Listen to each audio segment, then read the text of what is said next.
Hello friends, आपका स्वागत है हमारे channel self study be your own boss में। अब मैं जो आपको बताने जा रहा हूँ, जो वैकेंसी आया है अभी रेलवे में एएलपी का, लोको पायलट का, उसके बारे में कुछ चीज़ें जो हैं आप सोच रहे हैं, और आपका मतलब कुछ नए बच्चे और कुछ पुराने बच्चे। थोड़ा और क्लियर कर दूँ, पुराने बच्चे मतलब जो 3-4 साल से तैयारी कर रहे हैं, और नए बच्चे जिन्होंने अभी 1 साल से तैयारी करना शुरू किया है। तो इन सब का सोच क्या चल रहा है, और आप उस तरीके से आप क्या सोच रहे हैं, अगर नए हैं तो और पुराने हैं तो। सोचने से बहुत चीज़ें डिपेंड करता है कि आप क्या करना चाहते हैं और क्या रिज़ल्ट होगा। इस सब चीज़ पे सोच तो बहुत बड़ा इफ़ेक्ट डालता है। तो देखिए, ज़्यादातर मैं आपको बताऊं कि जो भी बच्चे नई तैयारी कर रहे हैं, मतलब 1 साल 1.5 साल से, तो उनको डर लग रहा है। जो पिछले 4 साल से कर रहे हैं तैयारी या 3 साल से, उनसे डर लग रहा है कि वो लोग बहुत अच्छा तैयारी करके बैठे होंगे। और सही मायने में मैं बताऊं, क्योंकि मैं चीज़ों को एक ओवरव्यू लेके ऊपर से मैं देखना चाहता हूं कि हो क्या रहा है एक्चुअल में। तो जो पुराने लोग हैं वो नए लोग से डर रहे हैं। क्या जो नए लड़के आए हैं उनका दिमाग फ्रेश है, बहुत कुछ जल्दी जल्दी याद कर लेते हैं, कहीं हमारा ना हो उनका हो जाए। तो आप समझ रहे हैं, नए लोग पुराने से और पुराने लोग नए लोग से डर रहे हैं।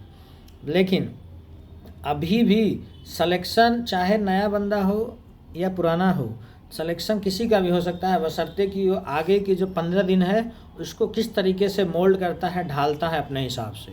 आप समझिए इस बात को, मैं समझाना जो चाह रहा हूँ कि अभी क्या है, फॉर्म भरने की डेट बची हुई है, सब लोग फॉर्म भर रहे हैं। कुछ लोग तो ये सोच रहे हैं कि चलो फॉर्म भर दिया है, अभी जब डेट ख़त्म हो जाएगा फिर देखते हैं क्या होगा, है ना। तो ऐसे करते करते यूं ही 15-20 दिन तो यूं ही निकल जाएंगे और आपको पता भी नहीं लगेगा। इसके बाद आप जागेंगे, जागते जागते फिर 10 दिन 15 दिन फिर आप ले लेंगे एक टाइम टेबल बनाने में। तो मैं आपको ये बताना चाह रहा हूँ कि अगर आपको दृढ़ निश्चय है कि मुझे एक नौकरी लेनी है इस बार 2024 में, तो आप अभी क्या करें। सबसे पहला स्टेप जो होगा, चाहे पुराने लड़के हों या नए लड़के हों, सिलेबस को या तो प्रिंट निकाल लें। हालांकि प्रिंट से अच्छा होता है कि आप अपने हाथ से लिख लें। अपने हाथ से जब लिखेंगे तो उसी बहाने आप एक गो थ्रू हो जाएगा हर एक टॉपिक के बारे में कि क्या क्या चल रहा है। एक्चुअल होता क्या है कि एग्ज़ाम में वैसे तो बहुत कुछ पूछा जाता है, लेकिन कुछ ऐसे टॉपिक्स भी होते हैं जो आप अगर सिलेबस नहीं देखेंगे तो आप उस चीज़ को कवर नहीं कर पाएंगे और छोड़ देंगे उसको आसान समझ के, या फिर बहुत टफ समझ के छोड़ देंगे, या फिर ऐसा सोचेंगे कि ऐसी चीज़ें पूछी नहीं जाती हैं। तो सबसे पहला जो अभी आपका आगे का 10 दिन या 15 दिन का जो प्लान रहना चाहिए, अगले 1 दिन में आप सिलेबस लिख लीजिए या फिर प्रिंट निकाल लीजिए। बट प्रिंट से बचना चाहिए अगर आपको सही मायने में सिलेक्शन लेना है तो। उसके बाद अब जैसे आपने सिलेबस ले लिया, तो सिलेबस के हिसाब से मुझे ऐसा नहीं लगता है कि एकदम से कोई नया बच्चा होगा जो बिल्कुल कुछ भी नहीं पढ़ा होगा। अब टॉपिक वाइज आप पढ़ना शुरू कीजिए और उसमें टिक लगाना शुरू कीजिए। लग तो बहुत बेसिक चीज़ रहा होगा कि यार ये क्या कोई बड़ी बात थोड़ी है, पढ़ूंगा और टिक लगाऊंगा। लेकिन जब आप ऐसा करेंगे 4 से 5 दिन के बाद अपने आप ही आपके अंदर एक कॉन्फिडेंस बूस्टअप हो जाएगा। आपको लगेगा कि नहीं, मैं अच्छे रास्ते पर जा रहा हूँ और मैं कर सकता हूँ चीज़ों को। जिस दिन ये चीज़ आपके अंदर कॉन्फिडेंस आ गई कि मैं कर सकता हूँ, तो फिर एएलपी का एग्ज़ाम नहीं, कोई भी एग्ज़ाम आप क्लियर कर सकते हैं।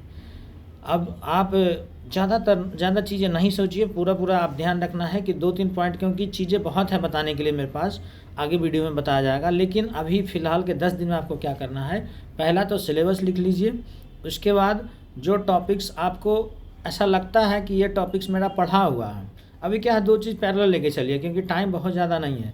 मैं फिर बता दूँ, थोड़ा सा वीडियो लंबा हो जाता है क्योंकि मेरे अंदर जो उत्सुकता है, जो चीज़ें मैंने खुद फॉलो किया है उसको आपको भी बताना चाहता हूँ, ताकि आप उस चीज़ को फॉलो करें और उसका रिज़ल्ट मिले आपको।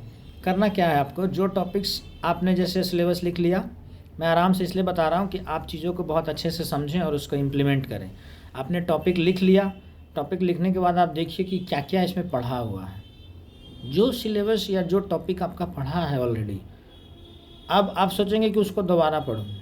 दोबारा मत पढ़िए, आप दोबारा उस चीज़ को पढ़िए। दोबारा का मतलब आप जो नए चीज़ें हैं जो आपके लिए, जिसको आपने कभी नहीं पढ़ा था, उसको पढ़िए एक पैरेलल स्लॉट में, मतलब एक अलग टाइम में। और बचे हुए टाइम में जो टॉपिक आपने ऑलरेडी पढ़ रखा है उसके ऊपर टेस्ट सीरीज़ लगाइए, मॉक टेस्ट लगाइए, टेस्ट सीरीज़ लगाइए। सेक्शन वाइज भी टेस्ट सीरीज़ हैं आजकल, हर चैप्टर का, मैथ में हर चैप्टर का है, प्रॉफिट लॉस का अलग टेस्ट सीरीज़ है, सिंपल इंटरेस्ट का अलग टेस्ट सीरीज़ है। तो जो चीज़ें आपने पढ़ रखा है उसका टेस्ट सीरीज़ लगाते जाइए, और जो चीज़ नहीं पढ़ा है उसको फ्रेश तरीके से पढ़िए। अब टेस्ट सीरीज लगाएंगे तो जो चीज़ आपने पढ़ रखा है उसमें अगर कोई चीज़ आप भूल गए तो वो कॉन्सेप्ट आपको उसी टाइम फिर से देख लेना है। तो ये पैरेलल स्लॉट में क्या होगा कि जो चीज़ें मतलब कुछ चीज़ें तो आप रिवीजन करते रहेंगे और कुछ चीज़ें नई चीज़ों को तैयार करते रहेंगे। फिर जैसे इधर कंप्लीट हो गया रिवीजन, जो नया चीज़ था उसका रिवीजन कर दिया और पहले वाले चीज़ों को थोड़ा सा होल्ड में रख दिया। और फिर जब ये काम हो गया तो एक मॉक टेस्ट लगा दिया। मॉक टेस्ट मतलब जो सब कुछ होता है, बस ये काम कर दिया, सिलेक्शन आपका पक्का हो जाएगा। चाहे पुराने लड़के हों या नए लड़के हों, आपका कंफर्म हो जाएगा सिलेक्शन। इस चीज़ को कोई रोक नहीं सकता। एक चीज़ थोड़ा सा वीडियो और लंबा मैं इसलिए बना दूं कि अभी आप क्या करेंगे, भागेंगे कौन सा बढ़िया टीचर है, कौन से बेस्ट टीचर हैं। सिलेक्शन बेस्ट टीचर से नहीं होता है, सिलेक्शन आपसे खुद से ही होता है। तो आप खुद से सिलेक्शन लेने के लिए आपको जो मैंने कहा, फ़िलहाल ये बेसिक चीज़ें करिए। उसके बाद कुछ प्रॉब्लम आता है तो कमेंट करेंगे, आगे मैं और भी कई चीज़ें आपको बताऊँगा। लेकिन क्या होता है ना कि आप बहुत लंबा सोच लेते हैं और बहुत लंबा सोचने के बाद चीज़ों का लोड आपके ऊपर आ जाता है। फिर आप सोचते हैं कि इतना मैं कैसे कर पाऊँगा। तो छोटा सा टारगेट लीजिए। पहला टारगेट ये है कि सिलेबस को एटलीस्ट लिखिए।